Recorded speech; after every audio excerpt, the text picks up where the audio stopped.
With crime spiking in Democrat-run cities like New York and Washington, D.C., you'd think fighting crime ahead of the midterms would be a priority. But one member of the squad doubling down on defunding the police. If you could do it again, would you still double down or use that slogan, defund the police? Absolutely. You would? Absolutely. While Democrat-run cities that aren't defunding the police are preventing crime. In Wilmington, Delaware, murders are down 50% from 2021, shootings down 25%. The Democrat-run mayor there says that he wouldn't even consider defunding the police. Unfortunately, folks in Chicago can't say the same thing. As crime spikes there, Mayor Lori Lightfoot is busy singing karaoke. Oh, baby, don't you wanna go?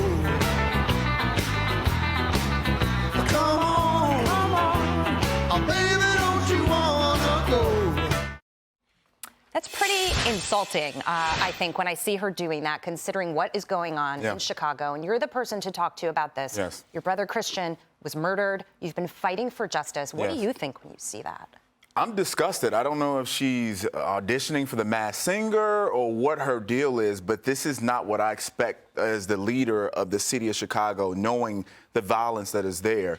That's why when I went to Washington, D.C., those who have said defund the police, those who have said police wasn't needed in the neighborhoods, and you've seen the spike in crime across the nation, I wanted to talk to those people because my little brother Christian's murder on June 24th has shattered our family. Now we need to hold those in leadership to account. So that's what I did on Capitol Hill. Let's watch.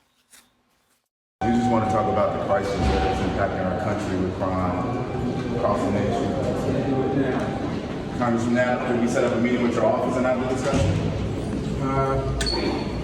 Maybe. I'm going to be. Is Mayor Lori Lightfoot doing a good job? I think she's doing a good job, and I think she'll be reelected as mayor of the city of Chicago. Senator, any reaction to the crime crisis in America? Crime is up, sir. There's a crisis. You have any reaction? You're a leader. I would think you would have a reaction to what's going on in the country. Any reaction to rising crime in America? You supported the defund the police movement. It led to rising crime. Do you have any reaction? Any reaction? No reaction? You know, I was just extraordinarily disappointed with what I saw and the interactions. They ran away from me faster than the New York City Marathon winner. I'm like, wow, why are you all not responding to what I'm saying? You guys are leaders. You should. And this is extremely disappointed, and that's why I'm looking forward to the midterms, because we do need a leadership change, for sure. Yeah, and I just want to point out, I think we have a full screen on this. This is from the Chicago Police Department. Rise in crime there from last year, 37%. Larry, you and I were talking about crime during the break right here in New York City. We've seen a huge rise in crime as well. People are scared to walk around on the street. I am all the time. You know, your thoughts on what needs to be done here? I mean, people like Lori Lightfoot are just digging her heels in. Yeah. Well, and this is why for so many people, they almost feel like this has to be on purpose on some level. How can you ignore what is going on? Gianno, how can those people, leaders, as you say, the people who we are supposed to turn to help Americans whenever we are in need, they won't even answer your questions.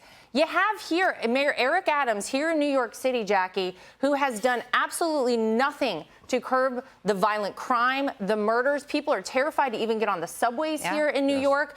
And it seems like I don't know any other explanation other than they're wanting to distract people from, you know, inflation. They want to distract people. I don't know. Maybe this is all part of a strategy for them, because I can't imagine how you could let crime get so out of control, not even address it, Gianno, and then have no plan to get it reined back in. It's really frustrating, and it's why so many people do not want to live in these big cities anymore. That's right. That's right. And it's gaslighting. That's what they're doing. 77% of Americans see this as an issue. Yeah. In Chicago last year, almost 300 kids shot. Almost 300, 16 and under. Last week, 3-year-old. I mean, when is this an emergency for them? Right. When is it?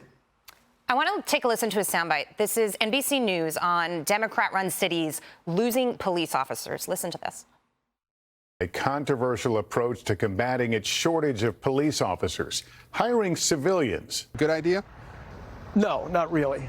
Mike Glasser, who heads up one of the city's police unions, blames plummeting morale for a crushing shortage of about 600 officers. From Seattle to St. Louis, Atlanta to Philadelphia, major cities across the country are also reporting a cop staffing crisis. Sean, this is how bad it's gotten. It is. If I can just make a comment first, what Gianno did there was basically say, this has been a plank of your party's platform almost. Yes. I want to ask you about it. And they ran away. They were so uncomfortable, Gianno, because no one ever does that to them. When I was in Congress, I had microphones thrown in my face every day like that. So I got used to it. But they're not used to someone asking them a very simple question about a policy that they fully supported. But to answer your question, I wonder if you're a Democrat to go, we've defunded the police, crime has skyrocketed. Police officers have left the force, and to this report's point, that we can't get new people in. So the question is, if we waited a year or 2 years or 5 years, is crime going to somehow go back down again? What are they thinking, that if we just wait a little bit longer, it's going to get better? And I think most Americans go, absolutely not. This was a dumb policy from the beginning. We know that cops keep us safe. Yeah. We know there's bad news people, bad congressmen, bad business people, and bad cops. Get the bad cops out. Yeah. But most of them are good men and women who serve their communities and don't make a lot of money. They put their lives in harm's way. Let's support them and make sure they can do their job to keep us safe. I think it's going to take us, years, if not decades, to come back from the defund the police movement to get men and women to volunteer to serve again. That's right. The bottom line is we need police to keep us safe. Yeah. I think many people in this country understand that, and they want to see it come back. But, Gianno, when you've done this kind of destruction and this kind of damage, it's hard to fix it. And then you have people like Cori Bush also doubling down on her stance. That's right. And criminals are loving this, by the way. People, I don't know if the Democrats realize that or not, but they love the defund the police movement. They love some of the policies Lori Lightfoot is put in place in Chicago. The no chase policy. If you're in your car and you're an officer and you see a criminal do something, you cannot go and chase them in your car unless you call in your supervisor. Meanwhile, the criminal has gotten away. You cannot chase them on foot. This is a destructive era in policy, and that's nationally and locally. When are you going to change course? It's not working. The FBI just came out with the crime data, and the Washington Post is saying, hey, crime isn't a big issue. No, it's not really a big issue. Really? Are you serious?